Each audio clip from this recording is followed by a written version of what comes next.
Good morning everyone. So আজি আমি discuss কৰিবলৈ ওলাইছো যে ক্লাস 10 ৰ এটা ইম্পৰ্টেন্ট চেপ্টাৰ হয় ইকনমিক্সৰ যেটো এইবাৰ নতুনকে চেপ্টাৰটোক ইনক্লুড কৰিছে অৰ্থাৎ আমাৰ বাকি চেপ্টাৰখিনি সবখিনি ঠিকই আছে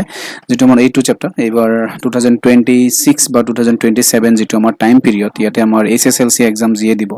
সো এই চেপ্টাৰটো ডেফিনেটলি আমি চাব লাগিব আৰু হিয়তৰ বাবে এটা নিউ চেপ্টাৰ হয় আৰু চেপ্টাৰটোৰ নাম হৈছে আমাৰ ফাইনান্সিয়েল লিটাৰেসি ওকে সো এই ফাইনান্সিয়েল লিটারেসি চ্যাপ্টারটোত আমি কি ডিসকাস করব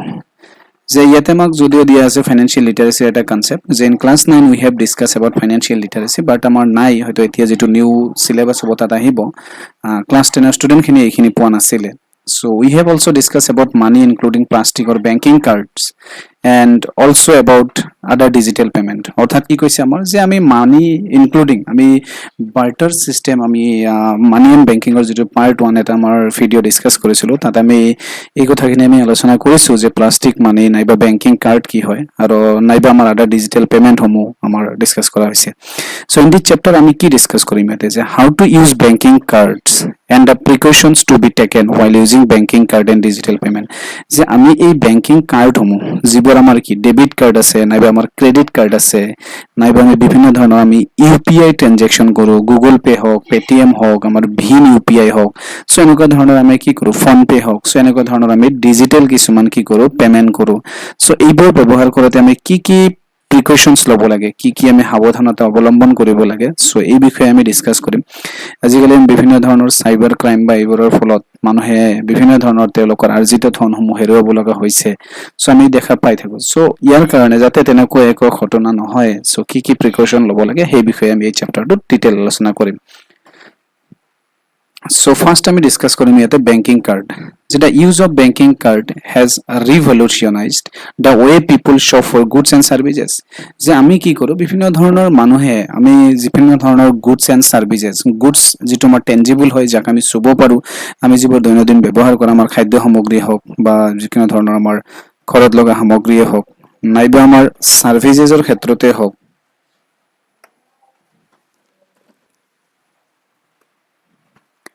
সো আমি সাৰ্ভিস যেনেকৈ আমাৰ টিচাৰৰ সাৰ্ভিসে হওক নাইবা আমাৰ বিভিন্ন ধৰণৰ আমাৰ ডক্টৰৰ সাৰ্ভিসে হওক যেটো আমি সাৰ্ভিস চাৰ্জ পে কৰো বা আমাৰ নাৰ্স হওক সো হেতু আমাৰ পেমেন্ট কৰোতে আমি কি কৰো আজিকালি আমি বেংকিং কাৰ্ড সমূহ ইউজ কৰো হেতু ডেবিট কাৰ্ডে হওক নাইবা আমাৰ ক্ৰেডিট কাৰ্ডে হওক এই দুই ধৰণৰ কাৰ্ড আমি কি কৰো ইউজ কৰো so two important banking card include debit card and credit card so this are discuss below অৰ্থাৎ ডেবিট কাৰ্ড কি হয় আৰু ক্ৰেডিট কাৰ্ড বিলো হয় দুটা আমাৰ ডেবিট কাৰ্ড আৰু ক্ৰেডিট কাৰ্ড ইয়াৰ মাজত বহুত ধৰণৰ ডিফাৰেন্স আছে সো আমি এই বিষয়ে আমি ডিসকাস কৰিম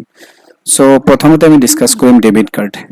যে ডেবিট কাৰ্ড আমি is an electronic payment card issued by a bank to its account holder আমি জানো যে আমি নৰমালি যিবোৰ আমি কাৰ্ড ব্যৱহাৰ কৰো আমি অৰ্থাৎ এটিএম কাৰ্ড বুলি কৈ থাকো সো হেতুকে হৈছে আমাৰ ডেবিট কাৰ্ড হয় অৰ্থাৎ আমি যিবোৰতে আমি টকা কি কৰো এটিএমৰ পৰা আমি উইথড্ৰ কৰো আৰু ডেবিট কাৰ্ড এটা হেতুক ইলেক্ট্ৰনিক পেমেন্ট কাৰ্ড বুলিও কোৱা হৈছে আৰু যেতিয়া আমি একাউন্ট এটা ওপেন কৰো বেংকত গৈ যেতিয়া আমি যিকোনো বেংকতে হওক আমাৰ কমাৰ্শিয়াল বেংকসমূহ আমাৰ ষ্টেট বেংক অফ ইণ্ডিয়া হওক আমাৰ পাঞ্জাব নেশ্যনেল বেংকে হওক নাইবা আমাৰ যিকোনো ধৰণৰ চেন্ট্ৰেল বেংকে হওক সো হেবোৰত যেতিয়া আমি একাউন্ট সমূহ ওপেন কৰো তেতিয়া কি কৰে আমাৰ তাত ফৰ্মটো ফিল আপ কৰোতে তেতিয়া আমাক আমি এটিএম কাৰ্ডটো এপ্লাই কৰি দিব লাগে সো তেতিয়া আমাৰ এটিএম কাৰ্ডটো ধুনীয়াকৈ আমাক দি দিয়ে আগতে তো বহু সময় লাগিছিল উইদিন 1 উইক বা তেনেকুৱা দিছিল আজিকালি লগে লগে আমাৰ এটিএম কাৰ্ডটো প্ৰভাইড কৰি দিয়ে আৰু 24 আৱাৰ্ছৰ ভিতৰত হেতু আমাৰ এক্টিভেটেড হৈ যায় so হেতুৱে by a bank to its account holder and it is also known as ATM card বুলিও কোৱা হয় so debit cards are actually dual purpose debit card আমাৰ দুটা ধৰণে ইউজ কৰা হয় ফাৰ্স্টলি হৈছে ডেবিট কাৰ্ডৰ জৰিয়তে যে they can be used by individuals to perform banking transaction through the ATM machine such as cash deposits withdrawals and accessing account information so প্ৰথম কাম হৈছে যে আমি ATM ৰ জৰিয়তে কি কৰিব পাৰো আমি বিভিন্ন ধৰণৰ আমি টকা উইথড্ৰ কৰিব পাৰো টকা আমি উইথড্ৰ কৰিব পাৰো এটিএম ৰ পৰা নাইবা আমি কি কৰিব পাৰো ক্যাশ ডিপোজিট কৰিব পাৰো যেটো আমি সিডিএম মেচিন বুলি কওঁ ক্যাশ ডিপোজিট মেচিন সো হেতৰ জৰিয়তে আমি সেই এটিএম ডেবিট কাৰ্ডৰ জৰিয়তে আমি কি কৰিব পাৰো টকাটো আমি ডিপোজিট কৰিব পাৰো আমি বেংকত নযোৱাকে আমি কি কৰিব পাৰো এটিএম ৰ পৰা টকাটো আমি উইথড্ৰ কৰিব পাৰো নাইবা আমি এসেসিং লাইক কি কৰিব পাৰো একাউন্ট ইনফৰমেশন আমাৰ বিভিন্ন ধৰণৰ ট্ৰানজাকশন সমূহ লাষ্ট আমাৰ কিমান টকা বেংকত পৰা উইথড্ৰ হলে নাইবা আমি কিমান টকা ক্ৰেডিট হল সো সেই বস্তুখিনি আমি মিনি স্টেটমেন্ট বুলি যেটো কও সো তাৰে পৰা আমি নাইবা আমি বেলেন্স এনকুয়াৰি সো এটিএম ত গৈ সেই ইনফৰমেশনখিনি আমি লব পাৰো সেকেন্ড কাম হৈছে যে debit card allow the card holder to make cashless transaction at merchant establishment through card swipe machine. আমি জানো যেতিয়া আমাৰ 2016 ডিমনিটাইজেশ্যন হৈছিল, অৰ্থাৎ যেতিয়া আমাৰ পুৰণি 500 ৰুপিজ বা 1000 ৰুপিজ নোটছটো চেঞ্জ কৰা হৈছিল, তাৰ পিছৰ পৰা এইবোৰ বস্তুৰ লগত আমি বেছিকৈ চিনাকি হৈছোঁ। চুৱাইপ মেচিনে হওক নাইবা আমাৰ অনলাইন পে'মেণ্টসমূহ হওক, চ' এইখিনি অনলাইন চুৱাইপ মেচিনটো আমি দেখা পাওঁ সচৰাচৰতে আমাৰ শ্বপিং মলসমূহত নাইবা আমাৰ পেট্ৰল পাম্পসমূহত বা ডাঙৰ ডাঙৰ বিজনেছসমূহত এতিয়াও আমাৰ ইউজ কৰা হয়। কিছুমানৰ চাইডেদি নাইবা তলেদি ATM কাৰ্ডটো লাইক আমাৰ কি কৰিব লাগে, সোমাই দিব লাগে আৰু তেনেকৈ আমি ট্ৰানজেকশ্যনটো কৰিব পাৰোঁ। চ' ডেবিট কাৰ্ডৰ জৰিয়তে আমি কি কৰিব পাৰোঁ, দুটা কাম। এটা হৈছে আমি banking transaction through the ATM machine, so' এইখিনি আমি জানো। আৰু হৈছে কি ছেকেণ্ডলি যে debit card allow card holder to cashless transaction, অৰ্থাৎ আমাৰ যিটো ডিমনিটাইজেশ্যন কৰা হৈছিল 2016, সেই ডিমনিটাইজেশ্যনৰ এটা অবজেক্টিভে আছিল যে কেছলেছ ট্ৰানজেকশ্যন, যে মানুহে যাতে কেছ লৈ মানে ঘূৰিব নালাগে। চ' অনলাইন ট্ৰানজেকশ্যন কেছলেছ ট্ৰানজেকশ্যন হ'ব পাৰে, কেছলেছ ইকনমি হ'ব পাৰে। চ' এইটো এটা ডিমনিটাইজেশ্যন 2016 এটা আমাৰ অবজেক্টিভ আছিল। চ' আমি বিভিন্ন ধৰণৰ কি কৰিব পাৰোঁ, কেছলেছ ট্ৰানজেকশ্যন কৰিব পাৰোঁ at merchant like establishment through card swipe machine নাইবা আমাৰ লাইক সেইখিনি কৰিব পাৰোঁ। Secure online payment can also' be made using a debit card. Bank account of debit card holder is deducted with the amount of purchase and payment. আৰু যিমান টকা তেওঁলোকে swipe কৰিব বা তেওঁলোকে অনলাইন পে'মেণ্ট কৰিব, চ' সেইটো কি হ'ব, তেওঁলোকৰ একাউণ্টৰ পৰা ডিডাক্ট হৈ যাব। Such deduction in the bank account of the cardholder is reflected in the bank account statement. Debit card have a security feature of PIN protection. So এখানে আমার PIN protection আছে, যেটো আমি ATM যেতিয়া আমি কি কৰোঁ ব্যৱহাৰ কৰোঁ, সো তেতিয়া আমি যেতিয়া আমি টকাখিনি উইথড্ৰ কৰিম নাইবা টকাখিনিক আমি CDM ৰ জৰিয়তে আমি যেতিয়া টকাখিনিক আমি কি কৰিম ডিপজিটো কৰিম, সো তেতিয়া আমাক কি লাগে, এই PIN protectionটো লাগে আমাৰ পাৰ্সোনাল আইডেন্টিফিকেশন নাম্বাৰ। সো সেই বস্তুখিনি ইম্পৰ্টেণ্ট হয় আৰু এইটো এটা সবৰে বেলেগ বেলেগ হয়, যিটো আমি পিন কাৰো লগত শ্বেয়াৰ কৰিব নালাগে। যদি আমি পিনসমূহ কোনোবাৰ লগত শ্বেয়াৰ কৰোঁ তেতিয়াহ'লে আমাৰ এই ফ্ৰড হোৱাৰ চান্সটো বহুত বেছি থাকি যায়, নাইবা আমাৰ কি হয় টকাখিনি বেলেগে উলিয়াই আনিব পাৰিব। চ' এইটো এটা অৱলম্বন কৰিব লাগে। আমি জানো এইখিনি যে আমি যিমানে অনলাইন ট্ৰানজেকশ্যন কৰোঁ বা আমি চুৱাইপ মেচিনৰ জৰিয়তে ট্ৰানজেকশ্যন কৰোঁ, সেইখিনি আমাৰ বেংকৰ যিটো ষ্টেটমেণ্ট, একাউণ্টৰ যিটো ষ্টেটমেণ্ট, তাত কি হয় ৰিফ্লেক্ট হৈ যায় ধুনীয়াকৈ। সাপোজ একাউণ্টত 1 লাখ টকা আছে, 1 লাখ টকা আমি ডিপজিট কৰিলোঁ, সেইখিনি আমাৰ ৰিফ্লেক্ট হৈ যাব যে ক্ৰেডিট বুলি 1 লাখ ডিপজিট 1 লাখ বুলি আমাৰ হৈ গ'ল। চ' এতিয়া আমি সাপোজ আমি বেংকত যোৱা নাই, বেংকৰ পৰা বা আমি ATM কাৰ্ডৰ জৰিয়তে উলিওৱা নাই, আমি বিভিন্ন ধৰণৰ যিবোৰ আমাৰ UPI ট্ৰানজেকশ্যন আছে সেইবোৰেদি আমি ট্ৰানজেকশ্যন কোনোবাক 50,000 দি দিলোঁ, চ' ডেফিনেটলি সেইটো বেংকত ৰিফ্লেক্ট হৈ যাব, বেংকৰ টোটেল এমাউণ্ট 50,000 থাকিব। The greatest advantage of debit card is that it has reduced the need to carry cash by debit card holder. অর্থাৎ কি করে এইটো এটা এডভান্টেজ হয় যে আমি কেছটো কেৰি কৰিব নালাগে। যে আমি যদি সাপোজ দিল্লীতে কোনোবা এজন ব্যক্তিক আমি আমাৰ অসমৰ পৰা দিল্লীতে আমি কোনোবা এজন ব্যক্তিক কি কৰিব লাগে যে 2 লাখ টকা দিব লাগে, চ' আমি সেই 2 লাখ টকাটো এনেকুৱা নহয় যে বেংকৰ পৰা আমি উলিয়াই লৈ কেছ হিচাপে তাক লৈ যাব লাগিব, তেতিয়া আমাৰ বিভিন্ন ধৰণৰ কি হৈ যায় ৰিস্ক আহি যায়। চ' সেইটো চুৰি হোৱাৰ বা কিবা হোৱাৰ বিভিন্ন ধৰণৰ সমস্যাৰ সন্মুখীন হ'ব লগা হয়। চ' এতিয়া আমাৰ কি হৈছে যে এই যিটো আমাৰ প্লাষ্টিক মানি বুলি ক'ম, অৰ্থাৎ আমি ডেবিট কাৰ্ডটো আমি লৈ গ'লে চ' আমি দিল্লী কি কৰিম ATM ৰ পৰা ধুনীয়াকৈ সেইটো উইথড্ৰ কৰি সেই ব্যক্তিজনক আমি দি দিব পাৰিম, নাইবা আমি সেই ব্যক্তিজনৰ একাউণ্টত আমি চুৱাইপ মেচিনেৰে চ' আমি ধুনীয়াকৈ কি কৰিব পাৰোঁ ট্ৰেন্সফাৰ কৰি দিব পাৰোঁ, নাইবা আমি সেই ব্যক্তিজনক আমি UPI বা বিভিন্ন ধৰণৰ আমাৰ যিবোৰ এপ আছে, চ' ফোনপে হওক বা জিপে হওক বা আমাৰ ভীম UPI হওক, চ' এইবোৰৰ জৰিয়তে আমি ট্ৰান্সফাৰ কৰি দিব পাৰোঁ। So' however debit card do not have the option to borrow fund from the bank. কিন্তু ডেবিট কাৰ্ডৰ জৰিয়তে কি কৰিব নোৱাৰোঁ, আমি কিন্তু বৰো কৰিব নোৱাৰোঁ বেংকৰ পৰা। ডেবিট কাৰ্ডৰ জৰিয়তে আমি টকা বেংকৰ পৰা ল'ব নোৱাৰোঁ, মানে বৰো কৰিব নোৱাৰোঁ, ধাৰ ল'ব নোৱাৰোঁ একচুৱেলি, বা আমি লোন ল'ব নোৱাৰোঁ। তাৰপিছত আহিলে আমাৰ ক্ৰেডিট কাৰ্ড। চ' এইটোৱে ডিফাৰেঞ্চ হয় যে আমি ডেবিট কাৰ্ডৰ জৰিয়তে আমি বেংকৰ পৰা কোনো ধৰণৰ ধাৰ ল'ব নোৱাৰোঁ, একচুৱেলি বৰো কৰিব নোৱাৰোঁ, বাট আমি ক্ৰেডিট কাৰ্ডৰ জৰিয়তে পাৰোঁ। So' credit card is a digital card that provides actually instant credit to the card holder. So আপোনাৰ যদি ক্ৰেডিট কাৰ্ড আছে আৰু যদি ক্ৰেডিট কাৰ্ডত যদি কোনো ধৰণৰ টকা নাই, জিৰ' বেলেঞ্চ হৈ আছে, ষ্টিল আমি কি কৰিব পাৰোঁ, তাৰ পৰা আমি বজাৰ কৰিব পাৰোঁ না নাই, ডেফিনেটলি আমি কৰিব পাৰোঁ। চ' সেইটোৱে ইনষ্টেণ্ট ক্ৰেডিট, অৰ্থাৎ লগে লগে কি আমাৰ ক্ৰেডিট দি দিয়ে ক্ৰেডিট কাৰ্ড যিবোৰ আছে কাৰ্ড হোল্ডাৰলৈকে।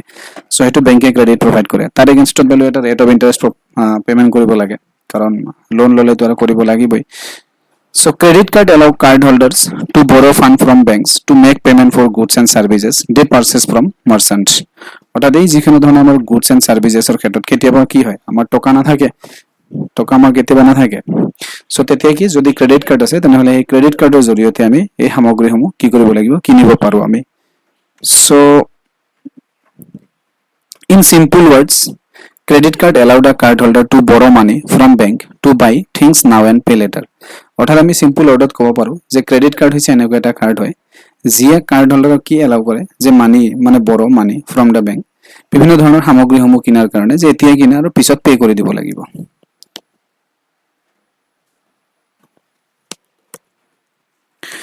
অৰ্থাৎ আমি কি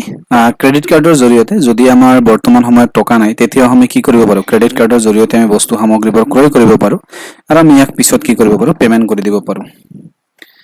next যে when a credit card is used for making a transaction the amount is not deducted from the bank account of the card holder instantly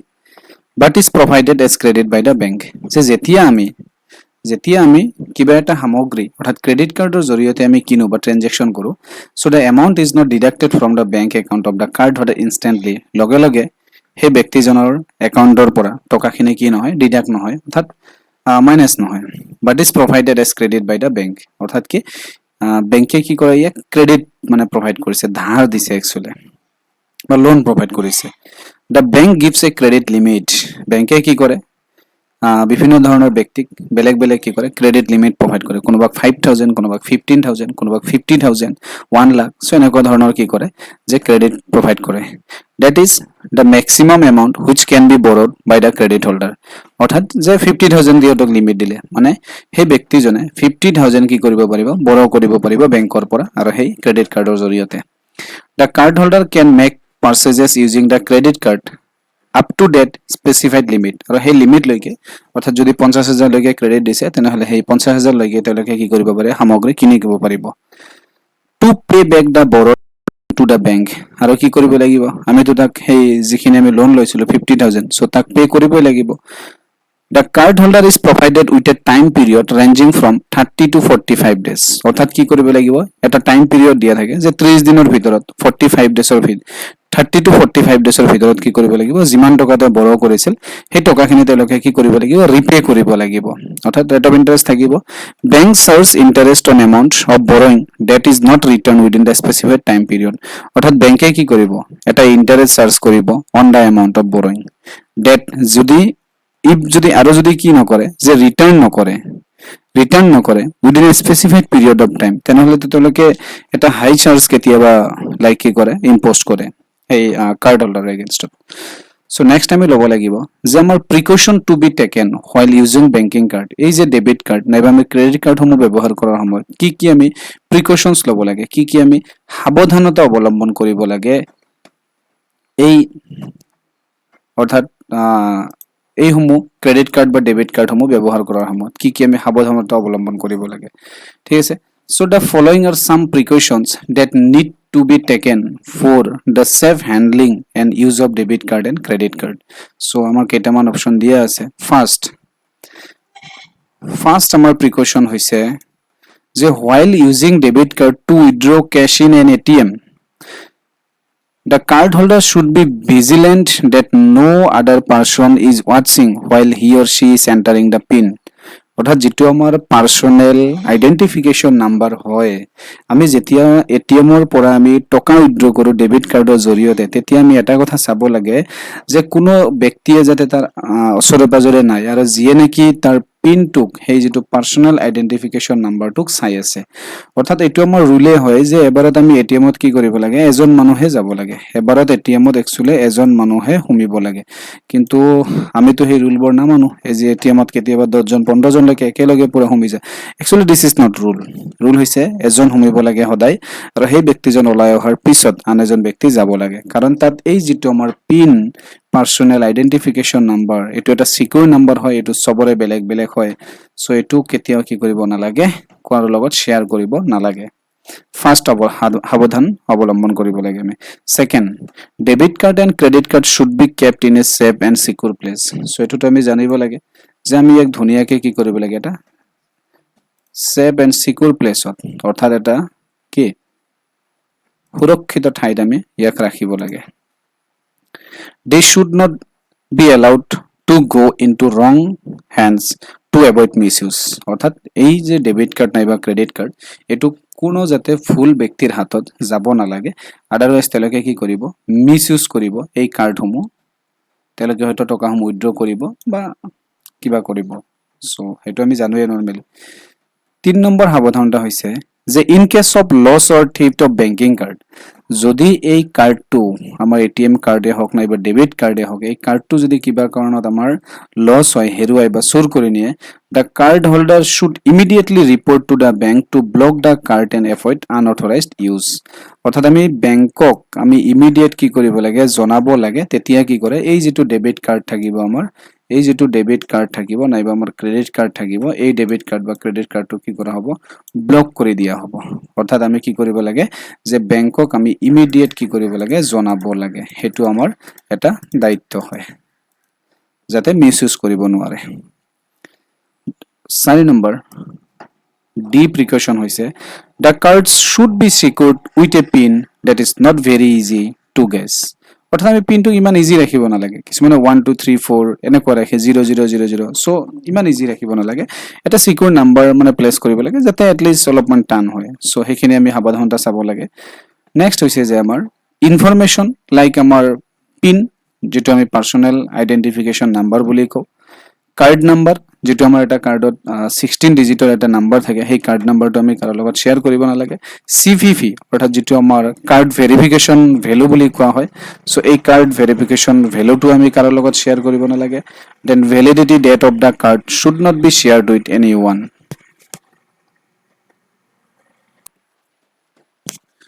অৰ্থাৎ আমি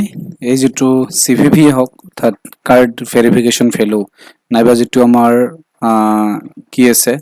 যেটো validity date of the card should not be shared with anyone আমি এইখিনি share কৰিব নালাগে তাৰপিছত আছে আমাৰ নেক্সট আমাৰ সাৱধানতা অৰ্থাৎ F number point F credit card should only be used for convenience only and not for extravagance অৰ্থাৎ credit card আমি কি convenience ৰ কাৰণে আমি ইউজ কৰিব লাগে not কিছুমান extravagance ৰ কাৰণে অৰ্থাৎ অতিৰিক্ত আমি কেতিয়াবা এই credit card ক আমি ইউজ কৰিব নালাগে অৰ্থাৎ যেহেতু credit card আমাৰ লোন ললে আমি তাক পিছলৈ দিবই লাগিব নাইবা আমি যদি সময়মতে দিব নোৱাৰো তেনেহলে তাত হেভি এটা চাৰ্জও ইম্পোজ কৰা হয় গতিকে আমি এক্সট্ৰা অদৰকাৰী কিছুমান কামৰ কাৰণে আমি ইউজ কৰিব নালাগে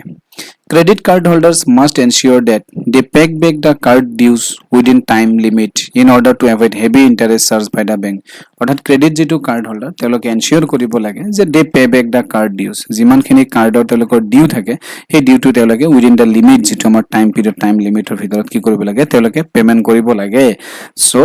in order to like avoid heavy interest charged by the bank otherwise bank কি কৰিব এটা heavy interest তেওঁলোকে heavy interest এটা চাৰ্জ কৰিব এটো অলৰেডি মই কলোৱে So next আমাৰ topic to হৈছে যে modes of digital payment okay modes of digital payment so this is the age of digital era আৰু বৰ্তমান সময়ত আমি কি জানো এটো এটা আমাৰ digital era হয় digital era হয় আমি যত সকলে কি ইউজ কৰো আমি digital transaction সমূহ ইউজ কৰো so in this era there are various modes of digital payment that have been developed and in use Let us understand some of these modes digital payment. One is internet banking. আমি সকলোৱে জানো আমি বিভিন্ন ধৰণৰ internet বেংকিংৰ জৰিয়তে আমি টকা transfer কৰো আমি ইন্টাৰনেট বেংকিংৰ জৰিয়তে বিভিন্ন ধৰণৰ আমি এক্সামৰ ফি সমূহ আমি কালেক্ট কৰো যে প্ৰভাইড কৰো যেনে আমাৰ ফৰ্ম ফিলআপে হওক তোমালোকে ক্লাস 10 ত যেহেতু হয় সো ডেফিনেটলি ফৰ্ম ফিলআপ কৰিব লাগিব ইয়াৰ কাৰণে আমি আমাৰ যেটো বৰ্ড ASSEB সো ইয়াক আমি কি কৰিব লাগে এটা ফি পেমেন্ট কৰিব লাগিব সো এই পেমেন্ট সমূহ কিহৰ জৰিয়তে কৰা হয় এই ইন্টাৰনেট বেংকিংৰ জৰিয়তে কৰা হয় so internet banking or online banking or net banking is a facility offered by banks through which account holder can access their banking account online and conduct a range of banking transaction অৰ্থাৎ আমি কি বিভিন্ন ধৰণৰ banking transaction সমূহ এই internet বেংকিংৰ জৰিয়তে আমি কৰিব পাৰো individuals require a laptop smartphone or tablet and an internet connection for availing internet banking services অৰ্থাৎ যিয়ে এই ইন্টাৰনেট বেংকিং ফেসিলিটিটো তেওঁলোকে এক্সেস কৰিব বিচাৰে তেওঁলোকৰ এটা ল্যাপটপ লাগে নাইবা স্মাৰ্টফোনৰ জৰিয়তে কৰিব পাৰো নাইবা আমি টেবলেট আৰু আমাক কি লাগিব এটা ইন্টাৰনেট কানেকশন এটা লাগিব সো এই ইন্টাৰনেট বেংকিং সাৰ্ভিসটো হেৰি কৰাৰ কাৰণে সো ইয়াৰ বিভিন্ন ধৰণৰ এটা তেওঁলোকৰ আইডি এটা থাকে পাসওয়াৰ্ড এটা থাকে আৰু হেতুৰ জৰিয়তে আমি কি কৰিব পাৰো বিভিন্ন ধৰণৰ মানি সমূহ ট্ৰান্সফাৰ কৰিব পাৰো আৰু বিভিন্ন ধৰণৰ এক্সামৰ ফি সমূহ আমি পেমেন্ট কৰিব পাৰো নাইবা আমি যিকোনো ধৰণৰ টিকেটেই হওক, আমাৰ ফ্লাইটৰ টিকেট হওক, আমাৰ ট্ৰেইনৰ টিকেট হওক, চ' এইসমূহ আমি ইণ্টাৰনেট বেংকিঙৰ জৰিয়তে এই পে'মেণ্টখিনি কৰিব পাৰোঁ। One of the significant banking services that can be enjoy online money transfer. অৰ্থাৎ চবতকৈ এটা ডাঙৰ কথা যে ইণ্টাৰনেট বেংকিঙৰ জৰিয়তে আমি টকাখিনিক আমি কি কৰিব পাৰোঁ, ট্ৰেন্সফাৰ কৰিব পাৰোঁ। So' availing online money transfer does not require the use of cheque or cash. আগতে আমাৰ কি আছিলে যে কোনোবা যদি এজন ব্যক্তি বাহিৰত আছে, দিল্লীত আছে, গুৱাহাটীৰ পৰা আমি কোনোবাক টকা পঠাব লাগে, চ' কিমান ডাঙৰ এটা আছিল, আমি তাক কেছ হিচাপে তাক পঠাব লাগিছিল বা গৈ আমি দি আহিব লাগিছিল। চ' আজিকালি সেইবোৰ একো প্ৰব্লেম নাই। ইণ্টাৰনেট বেংকিঙৰ জৰিয়তে ঘৰত বহি আমি কি কৰিব পাৰোঁ, সেই টকাখিনি আমি তাক পঠাই দিব পাৰোঁ একাউণ্টত। Account holders can transfer the amount to another person like beneficiary at his or her own convenience. Amount transfer using internet banking can be done through the following three method. অৰ্থাৎ এই যিটো আমি বিভিন্ন ধৰণৰ আমাৰ ইণ্টাৰনেট বেংকিং, চ' আমি তিনিটা method আছে আৰু ইয়াৰ জৰিয়তে আমি কৰিব পাৰোঁ। এটা হৈছে আমাৰ NEFT, আৰু এটা হৈছে আমাৰ RTGS, আৰু এটা হৈছে আমাৰ UPI। NEFT আমি ফাৰ্ষ্টতে চাওঁ। NEFT হৈছে এটা নেশ্যনেল ইলেক্ট্ৰনিক ফাণ্ড ট্ৰেন্সফাৰ, অৰ্থাৎ this payment mode enables transfer of fund electronically among account holders within the country. অৰ্থাৎ উইদিন দ্য কাউণ্ট্ৰি, আমি যদি ইণ্ডিয়াৰ ভিতৰত যদি কোনোবাক আমি টকা ট্ৰেন্সফাৰ কৰিব লাগে, তেনেহ'লে এই NEFTৰ জৰিয়তে আমি কি কৰিব পাৰোঁ, টকাটো ট্ৰেন্সফাৰ কৰিব লাগিব। It is available round the clock on all days of the year. অৰ্থাৎ আমি কি NEFTৰ জৰিয়তে আমি সকলো সময়তে আমি ট্ৰেনজেকশ্যন কৰিব পাৰোঁ। এতিয়া আমি বেংকত যাই যদি ট্ৰেনজেকশ্যন কৰিব লগা হয়, হয়তো কেতিয়াবা আমাৰ কি থাকে, বেংক বন্ধ থাকে, চ' বিভিন্ন ধৰণৰ প্ৰব্লেম আমি দেখা পাওঁ। কিন্তু আমাৰ NEFTৰ জৰিয়তে আমি সকলো সময়তে আমি কি কৰিব পাৰোঁ, টকাটোক ট্ৰেন্সফাৰ কৰিব পাৰোঁ all days of the year. Next হৈছে আমাৰ RTGS, অৰ্থাৎ যাক কোৱা হয় আমাৰ real time gross settlement, RTGS. RTGS is a safe and secure system for fund transfer where the minimum amount is rupees 2 lakh with no upper limit. It is also available round the clock on all days of the year. অৰ্থাৎ কি কৈছে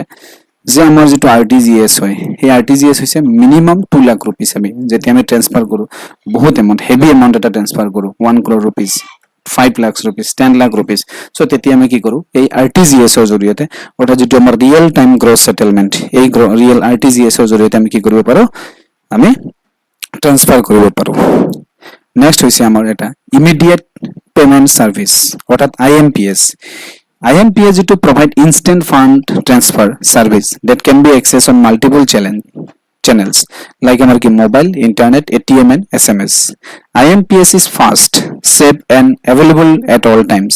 The transaction fee for IMPS is nominal. There is a transfer limit of rupees 2 lakh per transaction. অর্থাৎ কি যিটো আমাৰ PS হয়, অৰ্থাৎ immediate payment service, চ' ইয়াতে এটা ইনষ্টেণ্ট আমি লগে লগে, অৰ্থাৎ আমাৰ NEFT বা নাইবা আমাৰ RTGSত অলপমান সময় লাগে টকাখিনি আমাৰ একাউণ্টত ট্ৰেন্সফাৰ হৈ যোৱাতে। কিন্তু যিটো IMPS হয়, তাত আমি টকাখিনি যেতিয়া ট্ৰেন্সফাৰ কৰোঁ, তেওঁলোকে ইমিডিয়েট সেই টকাখিনি পাই যায়, কোনো ধৰণৰ সময় বা হেৰি নালাগে বেছি। এইটো এটা ফাষ্ট হয়, বহুত জলদি, ছেভ হয়, ডেফিনেটলি এইটো চিকিউৰ হয়, আৰু available at all times. So' the transaction যিটো ফি, সেইটোও নমিনেল থাকে, এটা ট্ৰেনজেকশ্যন ফি লোৱা হয় আৰু নমিনেল ফি এটা লোৱা হয়। There is a transfer limit of rupees 2 lakh, অৰ্থাৎ প্ৰত্যেকটো ট্ৰেনজেকশ্যন আমি মেক্সিমাম 2 লাখ লৈকে আমি কৰিব পাৰোঁ। চ' এইখিনি এটা লিমিট দিয়া আছে আমাৰ। নেক্সট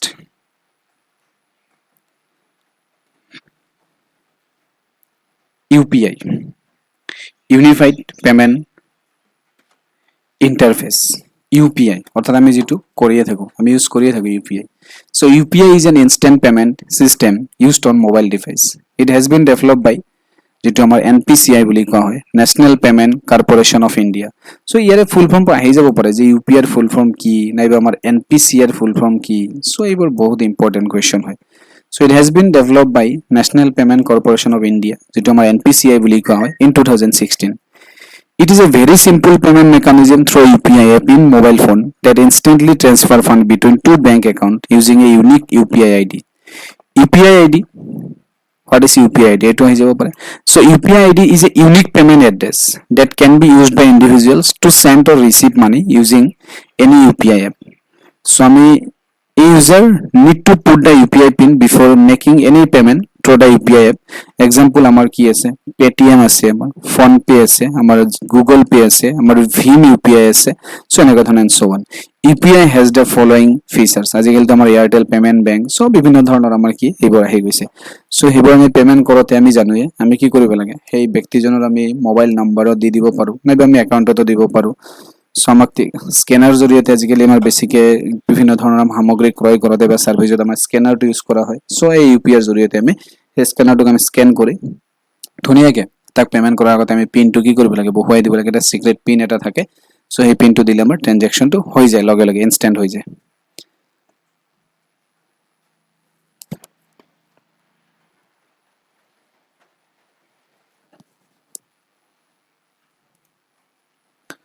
তাৰপিছত হৈছে যে UPI has made cashless payment easy, safe and instant. অৰ্থাৎ আমাৰ আগতেতো ইমান ফোনপে', গুগল পে' এইবোৰ আমি ইউজ কৰা নাছিলোঁ। যেতিয়াই ইউপিআই ট্ৰেনজেকশ্যনটো আহিল, তেতিয়াৰ পৰা আমাৰ কি যিটো কেছলেছ ইকনমি, ডেফিনেটলি সেইটো প্ৰেক্টিকেলি এপ্লাই হ'ব ধৰিলে। এইটো ইজি হয়, ছেফ এণ্ড ইনষ্টেণ্ট হয়। It has enable making direct bank payment using UPI ID or UPI Q R. আমি জানো অলপ আগতে ক'লোঁ মই যে কিউ আৰ ক'ড আমি ব্যৱহাৰ কৰি আজিকালি বিভিন্ন ধৰণৰ আমাৰ ট্ৰেনজেকশ্যনসমূহ কৰা হয় mostly. UPI follow Reserve Bank of India's two factor authentication rule. যিটো আমাৰ RBI আছে, ৰিজাৰ্ভ বেংক অফ ইণ্ডিয়া, আমাৰ ইণ্ডিয়াৰ যিটো চেণ্ট্ৰেল বেংক বুলি ক'লে, what is the central bank of India, so' সেইটো আমি RBI বুলি জানো। চ' এই RBIৰ যিটো টু ফেক্টৰ অথেণ্টিকেশ্যন ৰুল সেইটো ফ'ল' কৰে। The first factor link mobile number to the bank. প্ৰথম হৈছে যে ইউপিআই আমি ইউজ কৰাৰ কাৰণে আমাৰ যিটো মোবাইল নম্বৰ, সেই মোবাইল নম্বৰটো আমাৰ বেংকৰ লগত কি হ'ব লাগিব, লিংক থাকিব লাগিব। The second factor is UPI PIN that makes transaction safe from the unauthorised access. আৰু কি কৰিব লাগিব, এই যিটো ইউপিআই পিন যিটো আমাৰ ইউজ কৰিম, সেইটো কি হ'ব লাগিব, ছেফ হ'ব লাগিব, সুৰক্ষিত হ'ব লাগিব আনঅথৰাইজ এক্সেছৰ পৰা। আমি যাতে সেইকাৰণে য'তে ত'তে আমি যদি কিছুমান ক্ষেত্ৰত আনঅথৰাইজ কিছুমান ছাইট আহে, সেই ছাইটবোৰ যদি আমি এক্সেছ কৰি দিওঁ, তেতিয়াহ'লে আমাৰ সেই একাউণ্টৰ পৰা টকাখিনি আমাৰ উইথড্ৰ হোৱাৰ চান্স থাকে বা টকাখিনি নাইকিয়া হৈ যোৱাৰ চান্স থাকে। So' it is useful in making payment for daily expenses, e commerce, bill payment, বিভিন্ন ধৰণৰ। আজিকালি আমি 5 rupees এটা ক'ৰবাত বিল দিলোঁ, আমি স্কেনাৰ অৰ্থাৎ তেওঁলোকৰ লগত কি নাথাকে, খুচুৰা নাথাকে বা তেওঁলোকৰ লগত আমাৰ লগত কেছ পইচা নাথাকে। চ' আমি ইউপিআই অৰ্থাৎ কিউ আৰৰ জৰিয়তে আমি দি দিওঁ। ই কমাৰ্চ, বিভিন্ন ধৰণৰ আমি আজিকালি ফ্লিপকাৰ্টে হওক, মিন্ত্ৰা হওক, মেছো হওক, সামগ্ৰীসমূহ কিনোতে আমি কি কৰোঁ, ইউপিআই পে'মেণ্ট কৰি দিওঁ। বিভিন্ন ধৰণৰ বিল পে'মেণ্ট কৰোঁতে আমাৰ ইলেক্ট্ৰিচিটি বিল হওক, আমাৰ টিভিৰ বিল হওক, চ' বিভিন্ন ধৰণৰ আমি কি কৰোঁ, ৱাইফাই বিল হওক, মোবাইল ৰিচাৰ্জ হওক, চবতে আমি ইউপিআই ইউজ কৰোঁ। Daily limit for standard UPI transaction is ₹1 lakh. আমি ইউপিআইৰ জৰিয়তে আমি কি কৰিব পাৰোঁ, মেক্সিমাম 1 ডে অৰ্থাৎ 24 আৱাৰ্ছৰ ভিতৰত আমি কি কৰিব পাৰোঁ। চ' নেক্সট আমাৰ হৈছে যে precautions to be taken for using digital payment. অৰ্থাৎ যেতিয়া আমি NEFT নাইবা আমাৰ RTGS নাইবা আমাৰ IMPS নাইবা আমাৰ যিটো ইউপিআই আমি ব্যৱহাৰ কৰোঁ, চ' ইয়াৰ কাৰণে কি কি প্ৰিকশ্যন অৰ্থাৎ সাৱধানতা অৱলম্বন কৰিব লাগে, চ' সেই বিষয়ে প্ৰথম হৈছে digital payment should not be made using public wifi hotspot in public places as this are less secure. অৰ্থাৎ আমি যিটো ডিজিটেল পে'মেণ্ট কৰোঁ, অৰ্থাৎ আমি NEFT কৰোঁ বা RTGS কৰোঁ, নাইবা আমি যদি বিভিন্ন ধৰণৰ ইউপিআই ইউজ কৰি পে'মেণ্ট কৰোঁ, একচুৱেলি পাব্লিক যিটো ৱাইফাই হটস্পট থাকে, সেই ৱাইফাই হটস্পটটো আমি পে'মেণ্ট কৰিব নালাগে। আমি কেতিয়াবা ষ্টেচনত গৈ, ৰেল ষ্টেচনত গৈ আমি তাত কি থাকোঁ, আমি তাত ফ্ৰী ৱাইফাই থাকে আৰু কোনোবাক আমি পে'মেণ্ট কৰি দিওঁ, একচুৱেলি সেইটো ইমান চিকিউৰ নহয়। চ' এইটো আমি কেতিয়াও কৰিব নালাগে। ছেকেণ্ড হৈছে যে banking and UPI app should be downloaded from verified sources. আমাৰ গুগল পে' হওক, আমাৰ ফোনপে' হওক, চ' এইবোৰ আমি কি কৰিব লাগে, এটা ভেৰিফাই চ'ৰ্চেছৰ পৰা আমাৰ ডাউনলোড কৰিব লাগে। যেনে আমি মষ্টলি প্লে ষ্ট'ৰত পাই যাওঁ, যিবোৰ আমাৰ অথৰাইজড এপ হয়। আনঅথৰাইজড এপসমূহ আমাৰ প্লে ষ্ট'ৰত নাথাকে, কিছুমানে গৈ আমাৰ APK ফাইল নাইবা আমাৰ ক্ৰমত গৈ তাৰে পৰা ডাউনলোড কৰে। চ' সেইবোৰ একচুৱেলি কৰিব নালাগে, তেতিয়াহ'লে কমপ্লিট টকাখিনি হেৰুৱাই যোৱাৰ চান্স থাকে, অৰ্থাৎ শেষ হোৱাৰ চান্স থাকি যায়। Such apps need to be updated regularly to latest versions. আৰু কি হয়, আমাৰ এই এপসমূহ কিবা প্ৰব্লেম থাকিলে তেওঁলোকে আপডেট কৰি থাকে। অৰ্থাৎ আমাৰো এটা দায়িত্ব যে আমি এই এপসমূহ যাতে আমি কি কৰি থাকোঁ, যে ৰেগুলাৰ আপডেট কৰি থাকোঁ। C. Strong password and PIN should be set that cannot be easily guessed by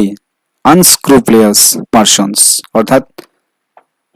যে 1 2 3 4 এনেকুৱা ধৰণৰ পিনবোৰ আমাৰ ৰাখিব নালাগে। ইজিবোৰ 0000 কোনোবাই ৰাখি দিয়ে, 111 তেনেকৈ ৰাখি দিয়ে। চ' এইবোৰ কেতিয়াও কৰিব নালাগে। আদাৰৱাইজ কোনোবা যদি তেনেকুৱা থাকে ব্যক্তি, চ' সি ইজিলি পাছৱৰ্ডটো কি কৰিব পাৰে, হেক কৰি দিব পাৰে। Also' password PIN and OTP should never be shared with এনিৱান। আমি জানোৱে আমাৰ বেংকৰ পৰা মেছেজ দিয়ে থাকে, আমাৰ যিবোৰ অটিপি আহে অৰ্থাৎ ওৱান টাইম পাছৱৰ্ড এটা আহে, চ' সেইটো আমি কেতিয়াও কাৰো লগত শ্বেয়াৰ কৰিব নালাগে, আমাৰ নিজা কামতহে সেইটো ব্যৱহাৰৰ কাৰণে। Sensitive information like UPI ID, customer login ID, mobile number, bank account details should not be shared with unknown individuals or unsecured website. বিভিন্ন ধৰণৰ আমাৰ ৱেবছাইট আছে, আনচিকিউৰ্ড ৱেবছাইট হয়, তাত হয়তো আমাৰ একাউণ্ট নম্বৰ বিচাৰে, মোবাইল নম্বৰ বিচাৰে, সেইবোৰ একো আমাৰ শ্বেয়াৰ কৰিব নালাগে কেতিয়াও। The recipient detail like bank account number, UPI ID, mobile number should be checked very carefully to ensure that money is not sent to wrong person. যেতিয়া আমি UPI কোনোবা এজন মোবাইল নম্বৰক আমি কি কৰোঁ, ট্ৰেন্সফাৰ কৰি দিওঁ, যে তাক 10,000 টকা দিব লগা হ'লে এজন ব্যক্তিক, চ' এটা মোবাইল নম্বৰটো আমাক দি দিলে, চ' আমাৰ সেইটো দায়িত্ব হয় কেয়াৰফুলি যে সেই মোবাইল নম্বৰটো দিয়াৰ লগে লগে তাত একাউণ্ট হোল্ডাৰৰ নেমটো আহে, সেই নামটো সেই ব্যক্তিজনৰ লগত মেটচ হৈছে নে নাই সেই বস্তুটো আমি কেয়াৰফুলি চাব লাগে। আদাৰৱাইজ কি হ'ব পাৰে, যদি মেটচ নহয় তেনেহ'লে সেই টকাটো ভুল ব্যক্তি এজনলৈকে গুচি যাব পাৰে। UPI PIN is required only to make payment, not needed to receive money. UPI পিনটো আমি যেতিয়া পেমেণ্ট কৰোঁ তেতিয়াহে আমাক লাগে, আমি টকাখিনি কোনোবাৰ পৰা ৰিচিভ কৰিম সেই সময়ত আমাৰ কোনো ধৰণৰ UPI পিনটো পুট কৰিব নালাগে। Similarly QR code should never be scan for receiving money, আমি টকাখিনি কোনোবাক দিব খুজিলে তেতিয়াহে আমাক লাগে স্কেন কৰিব লাগে, আমি ৰিচিভ কৰোঁতে কেতিয়াও আমি QR স্কেন কৰাৰ প্ৰয়োজন নাই। চ' এইখিনিয়ে, চ' ভিডিঅ'টো অলপমান দীঘল হ'ল, বাট ডেফিনেটলি